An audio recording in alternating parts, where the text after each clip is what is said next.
स्वास्थ्य जपण्यासाठी आपण खायचे ते पदार्थ खात नाही, न खायचे ते पदार्थ खात असतो. आणि हे सुद्धा आपल्याला गुरु वारंवार सांगतात की 5 पदार्थ तुम्ही कमी खावा. पांढरे पांढरे पदार्थ आहेत ते साखर, मीठ, मैदा आणि डाळडा, अजून कोणतं राहिलं साबुदाणा आहे. असे 5 पदार्थ तुम्ही जीवनात कमी प्रमाणात खायचे किंवा नच खाल्लेले बरे. त्याच्यामुळे तुमच्या शरीराला हानी होत असते. मग हानी होते म्हणलं तर सुद्धा आपण खातच असतो, मोह आवरत नाही. मग हा मोह आवरासाठी फक्त आपल्याला गुरुचं स्मरण करायचं, श्री स्वामी समर्थ. आणि आपल्या संसारात इतके काम आहेत की श्री स्वामी समर्थ म्हणायला बसायला तर वेळच नाही यायला.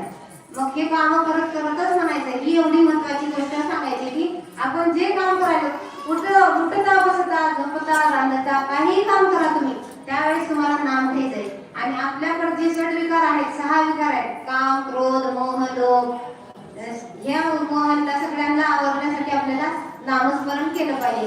जेव्हा तुम्ही गुरुभक्तीमध्ये लीन व्हाल, देवाचं नाव घेण्यात तुमचं आवडतं